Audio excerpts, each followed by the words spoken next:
Paula says, despicable work from the Labour leader. I thought Labour couldn't get any lower after Corbyn. Sophie says, I do like Keir Starmer, but he's not winning any supporters by simply parroting the words of the Sage Committee. They are just one part of the jigsaw.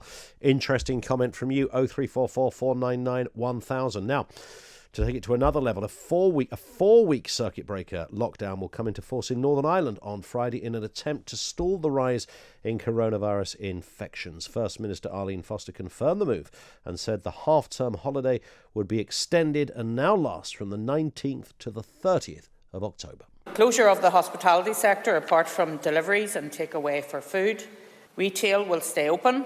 No indoor sport of any kind. Gyms may remain open, but for individual training only. Places of worship are to remain open, with a mandatory requirement to wear face coverings when entering and exiting.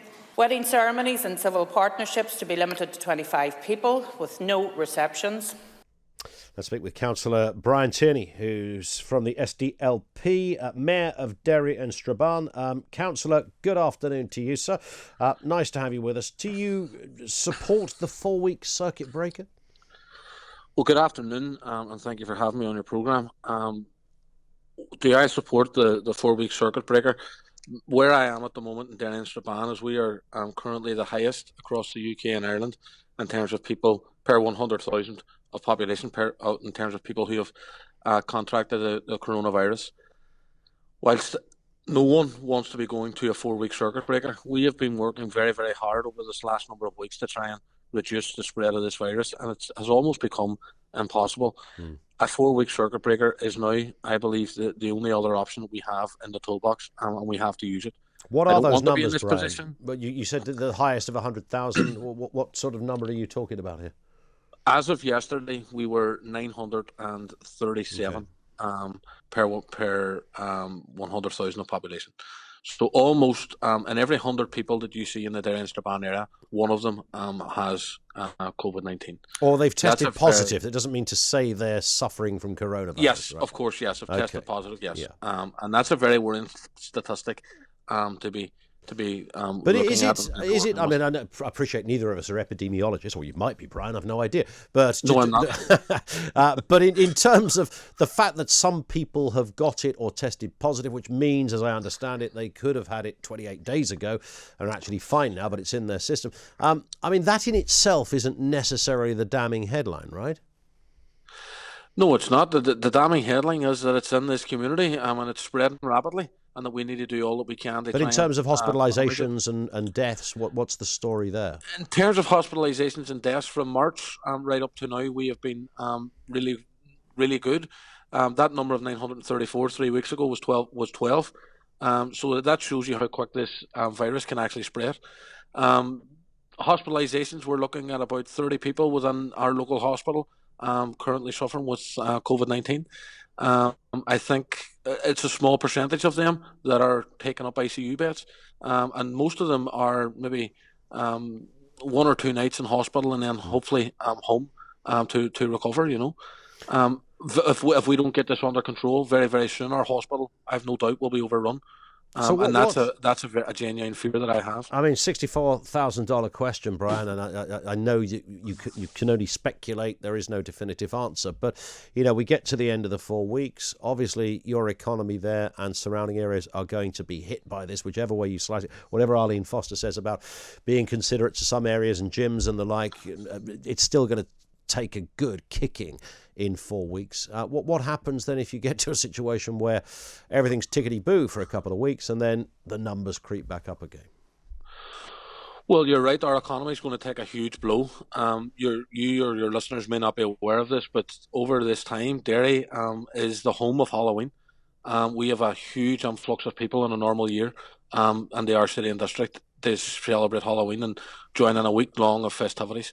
We're obviously going to miss that now. We've moved all of our celebrations onto the online platform, so our economy is going to take a huge blow in terms of previous years at this time of year. What happens if the numbers creep up again?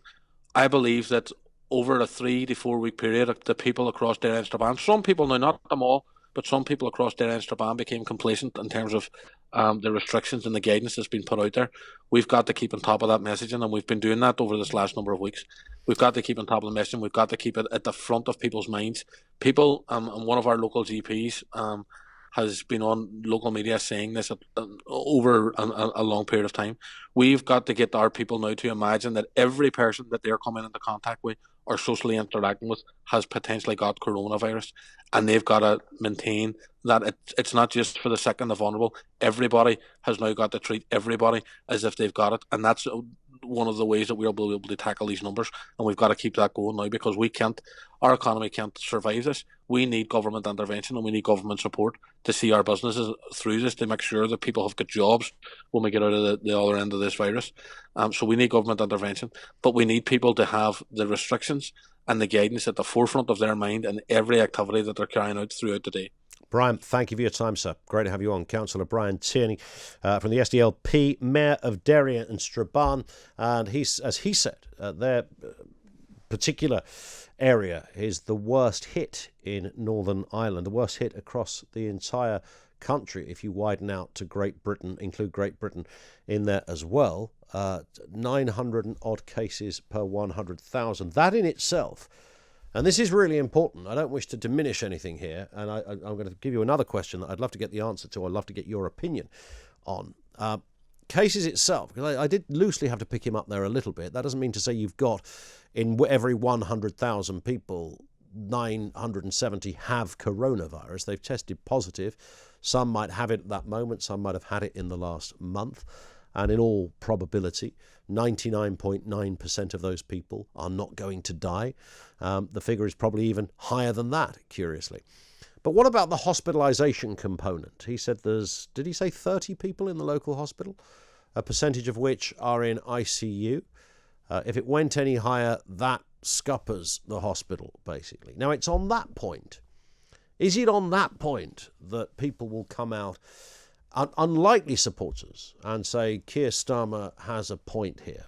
Keir Starmer is right, because this should be about protecting the NHS. So even if we run with the idea, which is a fact, by the way, 99.9% of people are not going to die of coronavirus, why don't we all get back to work? And I kind of buy into that. Most of the time, I tend to buy into that. But there are going to be some people who end up in hospital, and some of those people in hospital end up in intensive care. How do we manage that? I'm not saying we can't, but how do we manage that? Even a small percentage of people. It doesn't take many to tip the balance of a hospital to go from having 3 beds to being completely overwhelmed. 0344 499 1000. Of course, I can already hear some of the counter to that is that, wow, you're going to close an entire economy because we are short of 6 beds. That might be where we're at.